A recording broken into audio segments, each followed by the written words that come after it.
Praise the lord. Good morning. આજની સુંદર સવાર માટે પ્રભુનો આભાર માનીએ, આ મહિના માટે અને દૈનિક વચનને મળે પ્રભુનો આભાર માનીએ. ફરી એકવાર તમારી મધ્યે પ્રભુનું વચન લઈને આવવાને મને બહુ આનંદ છે.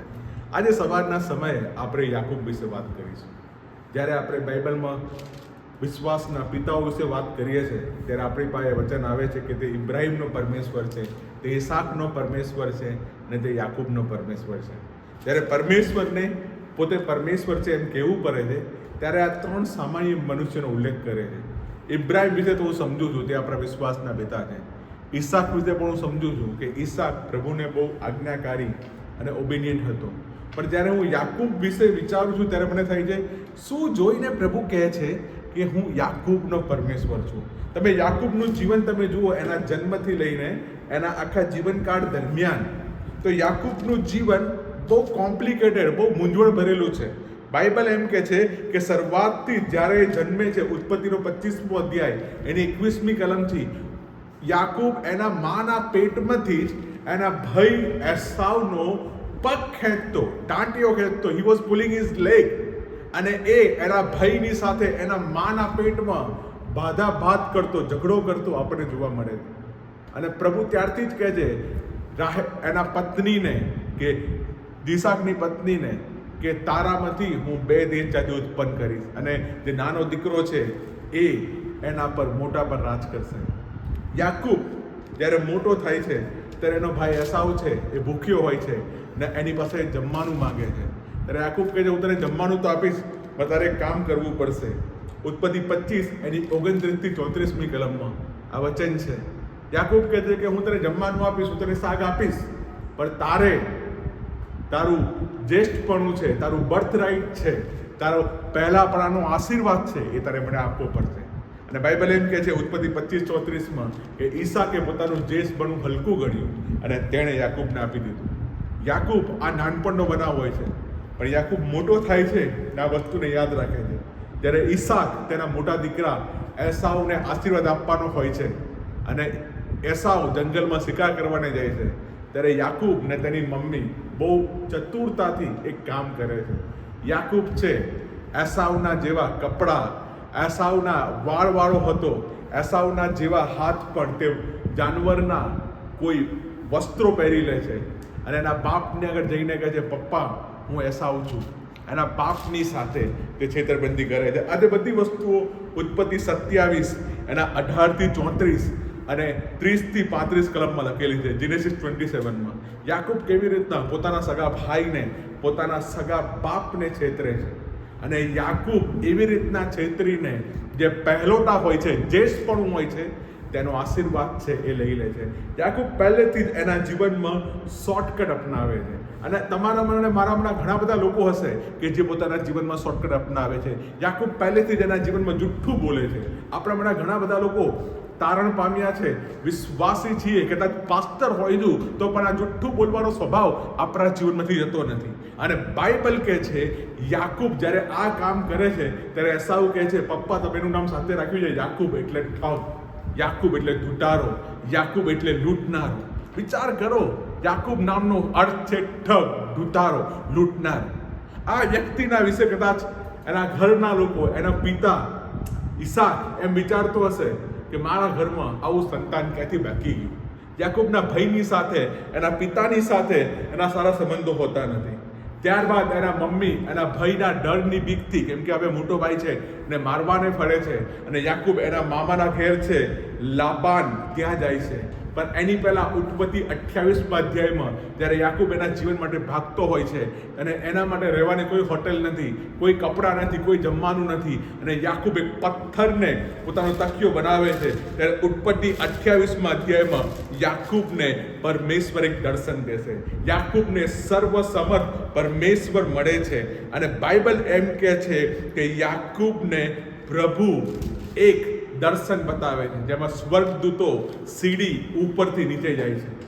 અને ત્યારે યાકૂબ પરમેશ્વરને કહે છે, પરમેશ્વર જો તમે મને આશીર્વાદ આપશો, પરમેશ્વર જો તમે મને રહેવાને ઘર આપશો, પ્રભુ જો તમે મને પહેરવાને કપડાં આપશો, તો પ્રભુ હું આખી જિંદગી તમારી સેવા કરીશ. તો પ્રભુ હું મારી પાસે જે કંઈ છે હું એનું દશાંશ તમને આપીશ. યાકૂબ 28 અને 20માં વચન છે. અને યાકૂબને એ સમયે પહેલી વાર પ્રભુની મુલાકાત થાય છે. યાકૂબ પરમેશ્વર જોડે કમિટમેન્ટ તો કરે છે, યાકૂબને પરમેશ્વરનું દર્શન થાય છે, પણ હજી સુધી યાકૂબના અંદર એ સુધારો નથી. યાકૂબની અંદર હજી સુધી એ ઠગવાની, લોકોને છેતરવાની, લોકોને કેવી રીતના લૂંટવાની ભાવના હતી. પણ હવે પરમેશ્વર યાકૂબને એના મામા લાબાનના ઘેર લઈ જાય છે અને ત્યાં લાબાનના ઘેર એના મામાના ઘેર રહે છે. એ જમાનામાં સિસ્ટમ હતી, આજે પ્રમુખ સમાજમાં છે કે તમે તમારા મામાની દીકરીઓ લગ્ન કરી શકો. એના મામાને 2 દીકરી હતી, એક લેહા હતી ને બીજી રાહેલ હતી. લેહા થોડી આંખમાં નબળી હતી. યાકૂબ છે નાની દીકરી રાહેલને પસંદ કરે છે, પણ એનો મામો છે એનાથી વધારે ઠગ છે. યાકૂબ રાહેલના માટે 7 વર્ષ મહેનત કરે છે. ઉત્પત્તિ 29માં આખો અધ્યાય છે. પણ બાઇબલ એમ કે છે જ્યારે લગ્નની વાત આવે છે ઉત્પત્તિ 29 અને 13માં, ત્યારે બહુ ચાલાકીથી અંધારામાં રાતના સમયમાં લગ્ન થાય છે. અને કદાચ લેહાએ ઘૂંઘટ ઓઢ્યો હશે અને રાહેલની જગ્યાએ એના મામા છે લાબાન એ યાકૂબના લગ્નમાં મોટી બેન લેહાને બેસાડી જશે. લગ્ન થઈ જાય છે, સવાર થઈ જાય છે અને યાકૂબ જુએ છે મારી પત્ની કોણ છે. તો એ જેને પ્રેમ કરતો હતો એ છોકરી રાહેલ નથી, પણ એની પત્ની લેહા છે. અને યાકૂબ જ્યારે એના સસરાને પૂછવા જાય છે કે તે તો મને છેતર્યો છે, ત્યારે લાબાન એમ કહે છે કે અમારા દેશમાં એ રિવાજ છે કે પહેલા મોટી દીકરીને લગ્ન કરવામાં આપવામાં આવે, પછી નાનીને આપવામાં આવે. વિચાર કરો, જે વ્યક્તિએ જન્મથી લોકોને છેતરે છે, જે વ્યક્તિ જન્મથી લોકોને લૂંટ પાડે છે, એના બાપને, એના ભાઈને અને બીજા કેટલાને, અત્યારે આ વ્યક્તિ એના મામાથી છેતરાયો છે. અને ક્યાં? લગ્નમાં. ઘણીવાર ઘણા બધા લોકો ને એના મા બાપ સુધારી શકતા નથી, કદાચ એનું ચર્ચ, એના પાસ્ટર, ઇવન ઘણીવાર પ્રભુ પણ સુધારી શકતા નથી. પણ યાદ રાખો, દુનિયામાં એક ખતરનાક એવી વસ્તુ છે જે છે પત્ની, કે તમારું લગ્ન છે એ તમને સુધારી દેશે. યાકૂબના જીવનમાં એના લગ્ન થાય છે અને એના લગ્નમાં એને બહુ મોટો ધોકો મળે છે. એ જેને પ્રેમ કરતો નથી એની સાથે એનું લગ્ન કરવામાં આવે છે. અને યાકૂબ પછી બીજા 7 વર્ષ મહેનત કરે છે અને તેને રાહેલ મળે છે. એના જીવનમાં ત્યારબાદ કશું બરાબર ચાલતું હોતું નથી. એના મામાના ઘરમાં રહે છે, એ ઘર જમાઈ બનીને રહે છે, પણ એના જીવનમાં સુખ નથી, શાંતિ નથી. એનું જીવન નોર્મલી રીતના ચાલ્યા કરે છે. પણ એક દિવસ એવું થાય છે ઉત્પત્તિ તેનો 32મા અધ્યાયમાં કે યાકૂબ છે એના ઘેર જવાની પાછી યોજના બનાવે છે, કેમ કે એના સસરાના ઘેર એને થોડો પ્રોબ્લેમ થાય છે.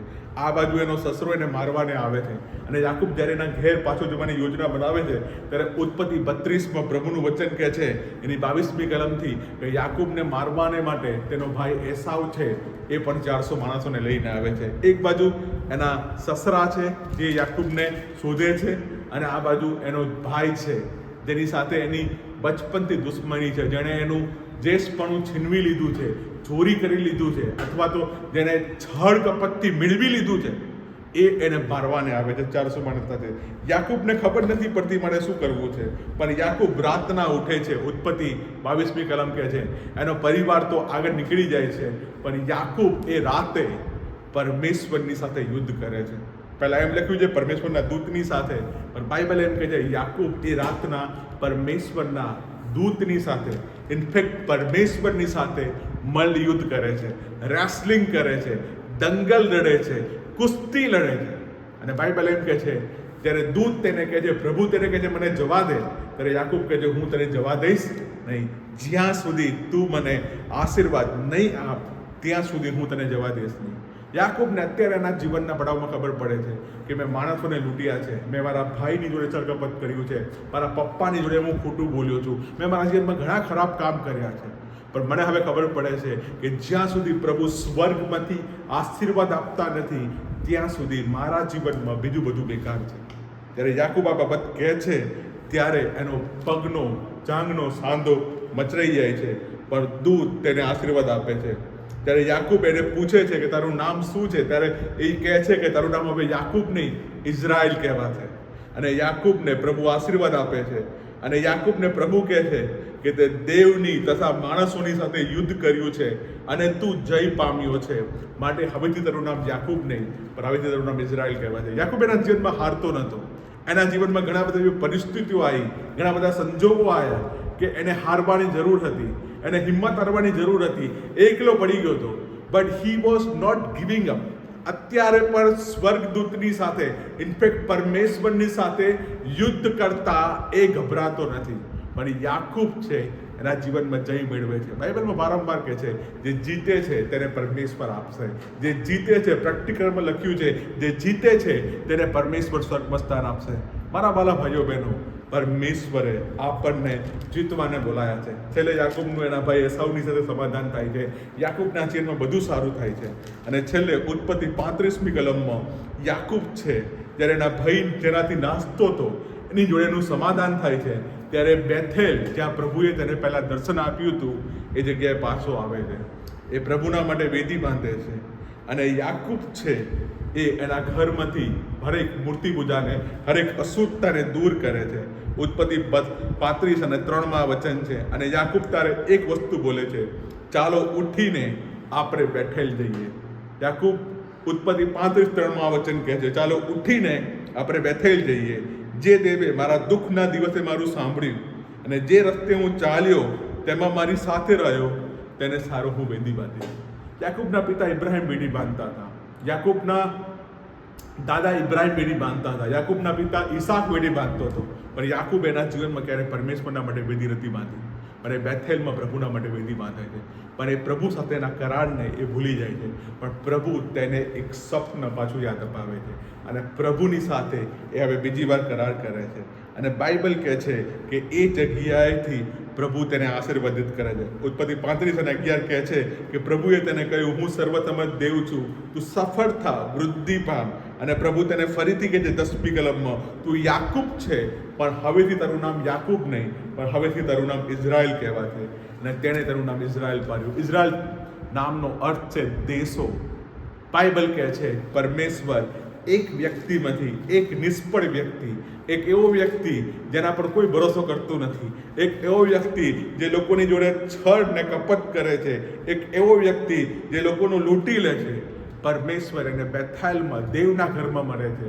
અને એ પ્રભુની વેદી બાંધે છે. અને પરમેશ્વર એક વ્યક્તિમાંથી એક આખો ઇઝરાયલ દેશ, જેના વિશે બાઇબલમાં આપણને વારંવાર વાત કરવામાં આવી છે, જૂના કરારમાં, નવા કરારમાં, પ્રેક્ટિકલના પુસ્તકમાં, અને આજની દુનિયામાં પણ લોકો ઇઝરાયલ દેશ વિશે વાત કરે છે. એ ઇઝરાયલ દેશ એક વ્યક્તિમાંથી નીકળ્યો, તેના બાળકુરોમાંથી નીકળ્યો, અને તેનું નામ યાકૂબ હતું. મારા વાલા ભાઈઓ બહેનો, શું આજે સવારે તમારું જીવન યાકૂબના જેવું છે? તમારા જીવનની અંદર ભાઈઓ વચ્ચે કુસમ છે? તમારા જીવનની અંદર શું તમને કોઈએ ધોકો આપ્યો છે? અથવા તમે કોઈને છેતર્યા છે? શું તમારા જીવનથી તમે કંટાળી ગયા છો, ત્રાસી ગયા છો? શું યાકૂબના લગ્ન જીવનમાં સમસ્યાઓ હતી? યાકૂબના પરિવારના સંબંધોમાં સમસ્યા હતી? યાકૂબના નોકરીમાં તેને સમસ્યા હતી? શું આ બધી સમસ્યાથી તમે ઘેરાઈ રહ્યા છો? પણ એના હરેક દુઃખમાં, એની હરેક પીડામાં, એની હરેક એકલતામાં પ્રભુ તેને બેથેલમાં દર્શન આપે છે. પ્રભુ તેને વારંવાર દર્શન આપે છે. હું તમને એક વસ્તુ કહેવા માંગુ છું, આજનો સંદેશ પૂરો થાય તે પહેલાં, પ્રભુ તમને ક્યારેય મૂકતા નથી. પ્રભુ તમને દર્શન આપે છે કે જેથી તમે પ્રભુના માટે કાર્ય કરો અને પ્રભુના માટે પ્રાર્થનાની વેદી બાંધો. આવો આજે સવારના સમયે આપણે પ્રાર્થના કરીએ. પ્રભુજી, આજની સુંદર સવાર માટે તમારો આભાર માનીએ છીએ. પ્રભુ, અમારા ઘણા બધા લોકો યાકૂબની જેમ છે. એવન પ્રભુ, અમારી અંદર હજુ પણ પાપનો સ્વભાવ છે. પ્રભુ, અમે પ્રાર્થના કરીએ છીએ, પ્રભુ તમે અમને મળો, તમારી સાથે અમારું એન્કાઉન્ટર થાય, મુલાકાત થાય, અને તમે અમારા જીવનને બદલો. પ્રભુજી, જે લોકો ખરેખર એમના જીવનના અલગ અલગ ક્ષેત્રોમાં સ્ટ્રગલ કરી રહ્યા છે, એ સર્વને અમે તમારા હાથમાં સોંપીએ છીએ. જેનો જન્મદિવસ છે, જેની લગ્નની વર્ષગાંઠ છે, એ સર્વને તમે બ્લેસ કરો. પ્રભુજી, આજે સવારે જે લોકો આજનું વચન સાંભળી રહ્યા છે, એ સર્વના જીવનમાં તમારા વચનનો આશીર્વાદ મળે અને તમે એમના જીવનને બદલનાર પરમેશ્વર બનો. પ્રભુજી, ઈશ્વરના નામથી બોલો, આમીન. Thank you so much. God bless you.